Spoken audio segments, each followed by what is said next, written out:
November 2018 was something else. We got the first ever, quote-unquote, Legends Fest banner, the Black Friday step-up featuring 3 new, not only good but very hype characters, as well as one of the best units in Legends history, Super Saiyan Bardock. So let's go back and take a look at this crazy month in today's Legends history episode. The month of November started with Dragon Ball Legends being nominated as one of the best games of 2018 in the Google Play Store in Japan. And honestly, at the time, it was well deserved. Legends was actually a pretty decent game. Crazy how things have changed. But yeah, they gave everyone 1000 current crystals to celebrate that nomination, which was pretty insane for the time. A week later, and we got another wave of content, but nothing crazy. We got the second part of the book 8 of the story mode. The bonus battle schedule received a revamp. Instead of having only one color available per day, Legends made it so multiple color battles would rotate throughout the week, allowing players to farm more efficiently without waiting several days for specific Zenkai slots. They also brought back the Legends Saiyan banner. The featured Sparkings were Green Bardock, who was still one of the best units in the game, Yellow Super Vegeta and Blue Super Saiyan Goku, who even though were not on the same tier as Bardock, were still pretty decent, and Red Super Saiyan Goku and Purple Vegeta, who were honestly outdated by that point. Another week later, and they dropped another Legends banner, but a new one this time, focused entirely on androids. The banner was called, obviously, Legends Androids, and it introduced a brand new Blue Sparking Android 18, alongside returning units like Perfect Cell, Android 16, and Android 17. At first glance, this banner actually didn't look that bad. Cell was still an extremely strong S-tier unit, Android 16 was like the best tank in the game, and Android 17 was still pretty decent on the Android team. As for the new 18, she was a blue melee-type unit, and her first unique ability lowered her strike arts cost by 10 for the first 30 timer counts, which paired with her naturally high key recovery speed, turned her into a combo monster. Her green cards then restored 50 key and 40% of her vanishing gauge, turning her into an even bigger menace. Like, brother, you could vanish, combo, and restore your vanish with her green card, then combo again and vanish again. Like, it was just ridiculous. Like, this was so OP. Her main ability then only needed 5 counts to activate, and it drew a blue card, while granting 40% damage inflicted for 20 timer counts. Her special moves also had a 40% chance to inflict paralysis, and made the enemies take more damage from strike cards, making her damage output even crazier. And also, before her release, the Android team already had powerful green and red options, like Android 16 and Perfect Cell, but it severely lacked a viable blue fighter, and Android 18 filled that gap perfectly, finally giving the tag a solid counter to red units like Gogeta, who dominated PvP at the time. So she was literally just the perfect unit they could give to that tag. Still, outside of Android mains, this banner was seen as a skip for most players. Like, honestly, with Bardock and Fat Boo running around, it just wasn't a good time for blue units. And on top of that, with like all of the big units on the horizon and the Dragon Ball Super Broly movie releasing at the end of the year, this was an easy skip. The banner went live alongside the start of a new PvP season. Like the previous one, it didn't bring much new content, but it did bring a new equipment exclusive to blue units that could drop up to 50% strike damage reduction from green enemies once your HP dropped below 50%. Like, honestly, that equipment was pretty huge, since it actually gave a chance to blue characters. Like, they could finally do something in a meta dominated by green characters who could lock you in, like Green Bardock and Fat Boo. The Goten Scout Battle also returned, rewarding players with 200 current crystals for clearing all of the EX stages. And the Frieza event received a hard mode update, adding new equipments. Though honestly, most of them were like defensive equips, and honestly weren't really worth the grind. A little bit over a week later, and Legends dropped a step-up banner, a Black Friday step-up banner, featuring 3 new pretty hype characters, Super Saiyan 3 Goku, Majin Vegeta, and Goku Black.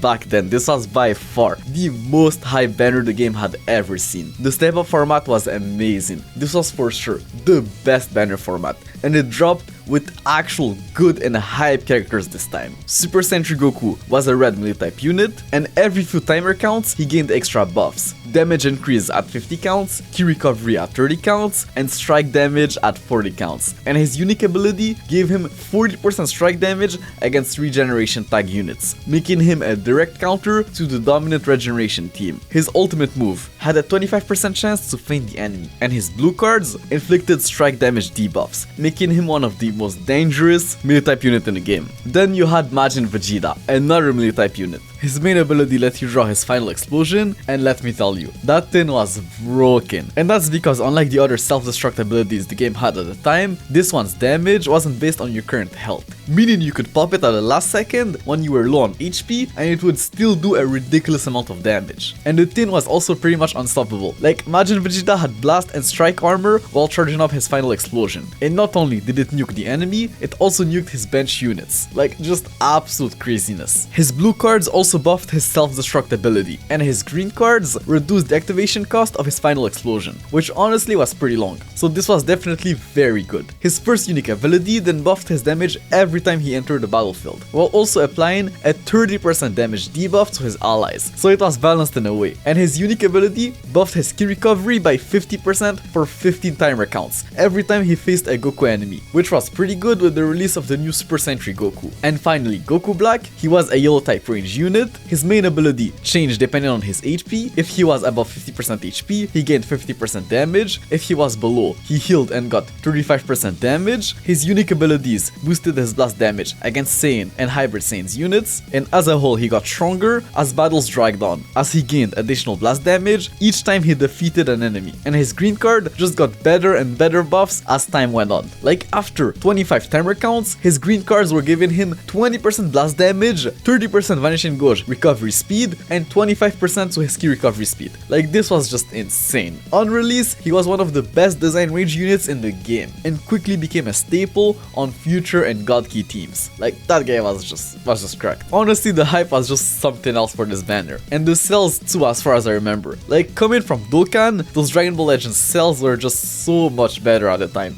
I don't know what happened. Just a few days later, Legends dropped its second major balance change update. This was the second wave of character balance changes, released alongside version 1.21.0, and it targeted several of the least used characters in PvP, specifically the bottom 5 Sparkins and Extremes of the ranking matches for players who were above the rank 50 in the last Space-Time Duel. As usual, some buffs were generally impressive and pretty good, while others barely made a difference, so yeah, let's go over them. Started with Purple Sparking Goku. His buffs were actually pretty significant. His Super Kamehameha was upgraded from major to massive damage, and his critical rate boost was increased from 10 to 60%. His special skill, which boosted the power of his next blue card, now stacked faster. It just needed 2 activations instead of 3, and with much higher multipliers, so his one-handed Spirit Bomb could hit much harder, way faster, especially with his unique ability buffs going from 50% to 80% once his allies were down. Like it didn't quite make him meta, but it definitely made him usable again for casual players. Next was Paikuhan, who had always been one of the least popular Sparkins since launch. His buffs improved his viability a bit, his anti-Frieza Force bonus doubled from 20% to 50%, and his main ability now activated faster and lasted longer, increasing arts cost for enemies for 20 timer counts instead of 10. Most importantly, his Z ability got a rework that added a strike defense boost for Saga from the movies, making him one of the early characters to help build that tag. It was still a stretch to call him good, but at least he finally had some synergy. The most noticeable winner of this update was Yellow Frieza. He received huge stat buffs and major improvement to his green card,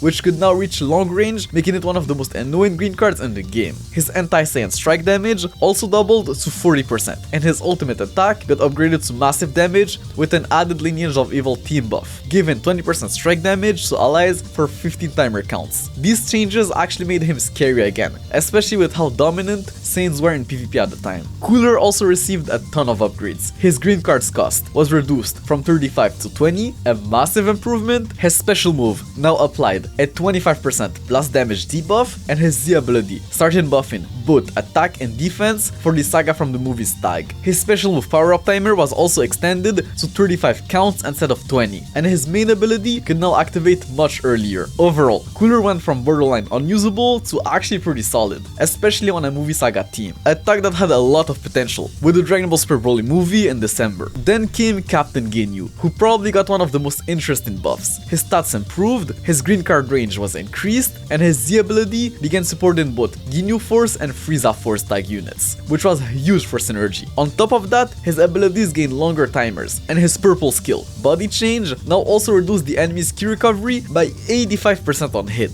and nasty debuff that could completely stall your opponent. So while he was still not meta, the guy still had potential, and was definitely not bad. The extreme units also got some love, even if they didn't get like the most significant buffs, like Chaozu gained higher self-destruct synergy boost, Yamcha started buffing both strike and blast attack for green units, Kaba's stats increased and his Z ability now added defense to the Chamba Saga tag, Tien buffs made him more balanced offensively, and Mercenary Tal's ability upgrades finally added some HP bonuses, making him slightly more useful as a bench unit. Overall, the second balance patch didn't completely change PvP overnight, but it was another sign that the devs were paying attention. They were clearly experimenting with reviving old characters, strengthening team tags, and I guess testing the limits of those balance updates. Something that the devs clearly do not care about anymore. Like, genuinely, what happened to the devs team? That same day, Legends dropped the first ever Legends Road, featuring a new free-to-play Sparking Kid Goku. This new event was genuinely game-changing, because for the first time ever, players could farm a full Sparking character without spending a single Chrono Crystal. As for the event itself, it was very different than anything we had seen before. Instead of earning Z-Power through random drops or banner pulls, players had to farm 3 types of medals, bronze, silver, and gold, through specific stages in the event. Then each medal type was used to buy different items in the Legends Road exchange shop, including Z-Power for Kid Goku, his unique Rising and Super Souls, energy and skip tickets. Like, bro, you needed a lot of them to farm that guy. Like, bro, that event required so much energy, and even an exclusive cosmetic for Charlotte, Goku's power pole. But yeah, to unlock Kid Goku, you needed about 1000 bronze medals to buy his first 100 Z-Power. After that, you had to keep farming medals to purchase souls and more Z-Power, eventually totaling 700 Z-Power to reach 3 stars if they cleared everything. So yeah, I'm pretty sure on release, you couldn't really fully max him out yet.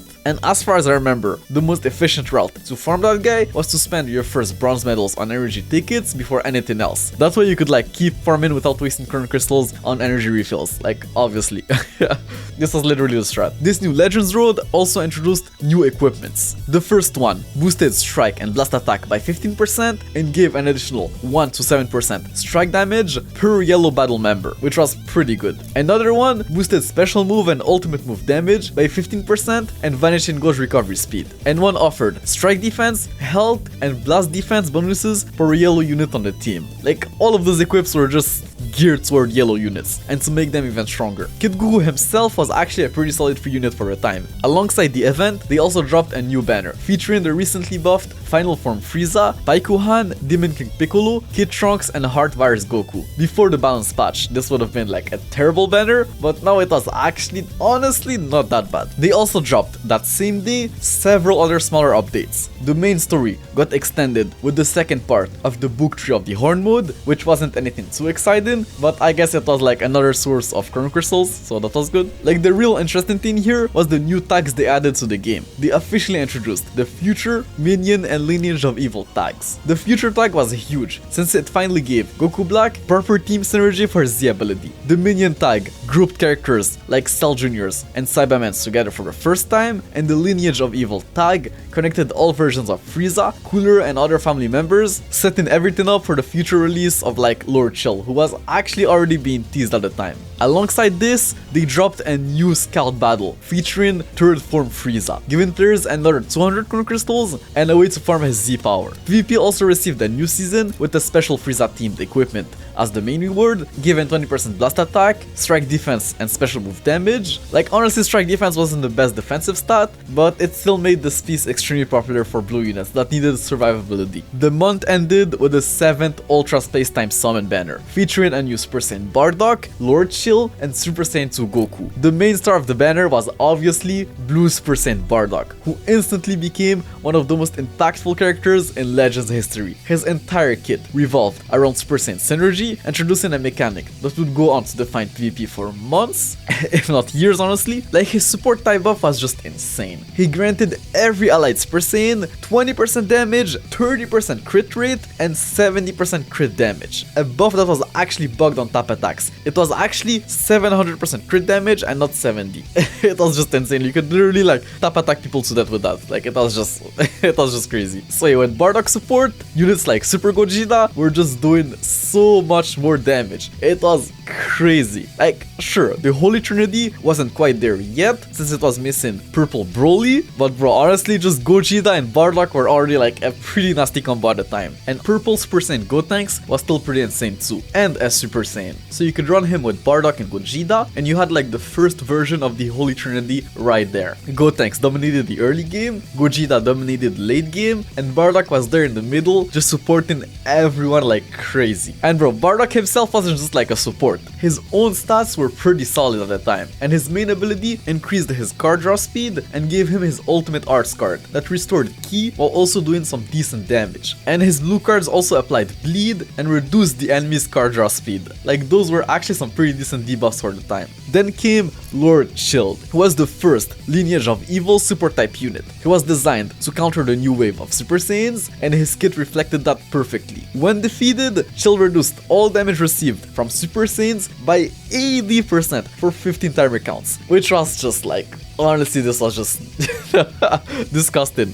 Like against a Super Saiyan team, bro, you were literally invincible once Chill died. Like it was crazy, and could, as you would guess, completely save your team in clutch situations. His main ability also buffed all Lineage of Evil's allies, giving them 35% damage and 70% Vantage Guard recovery speed. So like, yeah, this was actually pretty crazy. And his C ability also buffed that same tag. So on release, you could actually run a team with him, Final Form Frieza and Cooler. And yeah, honestly, it was like the first true Lineage of Evil family team in the game. The banner also included Super Saiyan Goku, who served as the game's first defensive Yellow Saiyan. His cover change reduced incoming damage by 30%, while also giving him 20% more damage for 15 timer counts. Then his main ability not only restored 30% of his health, but also cleansed him of all the enemy's debuffs. Like, he wasn't a top tier unit, but he finally filled the long missing role of like a tank Saiyan, who could protect glass cannon units like Bardock or Green Super Saiyan Goku. Like, it was actually pretty good. The banner also featured two new extreme units, Super Saiyan Vegeta and Super Saiyan Trunks. Like, honestly, they weren't anything too crazy, but they had pretty decent Z ability buffs. Legends also dropped a new trailer, teasing an upcoming collab between Legends and the Dragon Ball Super Broly movie, which came with a Broly pre-release login bonus campaign, which confirmed that Legends was officially collaborating with the new movie. For 14 days straight, players received Chrono Crystals for a total of 1,000, multiple Sparking tickets, and energy tickets, some of the most generous rewards we had seen since launch. I still remember players speculating that both Broly and Gogeta would be the headliners of the Christmas or New Year's banners this year, but I personally felt like it was too soon for Gogeta Blue, as the God Key wasn't even a tag yet,